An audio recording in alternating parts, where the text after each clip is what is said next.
Kasus tambang ilegal yang menerjang Polri makin memanas. Kapolri Jenderal Pol Listio Sigit Prabowo sudah angkat bicara. Kini Ismail Bolong, mantan anggota Polri yang mengaku menyetor uang ke Kabareskrim Komjen Agus Andrianto tengah diburu. Meskipun Ismail Bolong sudah membantah pengakuan viralnya itu dibuat atas ada intimidasi dari Hendra Kurniawan.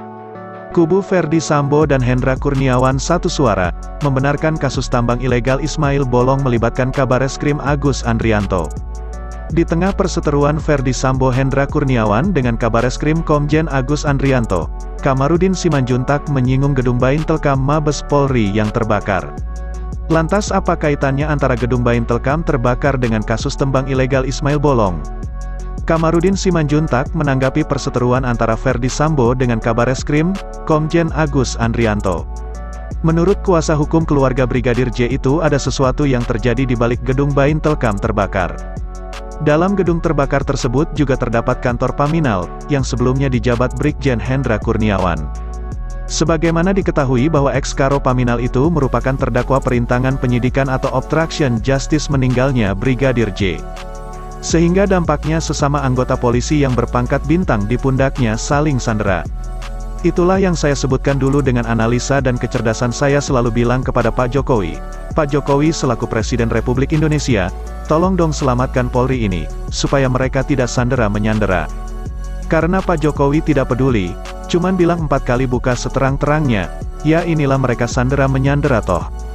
Di dalam gedung tersebut juga menurut Kamarudin terdapat berkas mantan anggota polisi, Ismail Bolong, pengusaha tambang batu bara di Kalimantan Timur. Ismail Bolong ini mengaku bahwa dia dipaksa atau ditekan oleh Paminal atau Propam untuk membaca-baca hasil berita cara pemeriksaan itu, dibaca dan divideokan.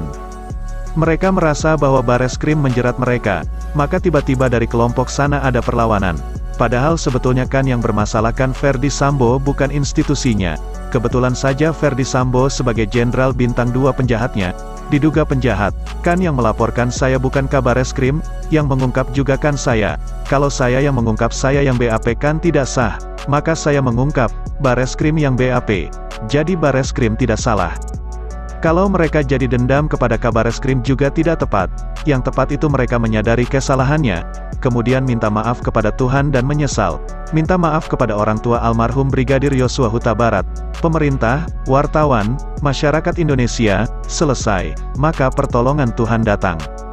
Kalau mereka jadi dendam kepada Kabareskrim karena saya mengungkap kejahatan mereka, salah, tandasnya. Sebuah ruangan di Badan Intelijen dan Keamanan, Baintelkam, Mabes Polri sempat mengalami kebakaran pada Kamis, Polri pun memberikan penjelasan soal insiden kebakaran tersebut. Karopenmas Divisi Humas Polri Brigjen Pol Ahmad Ramadan menuturkan dugaan adanya kebakaran bermula dari 2 baterai uninterruptible power supply UPS yang mengalami kerusakan. Kerusakan itu membuat adanya kepulan asap.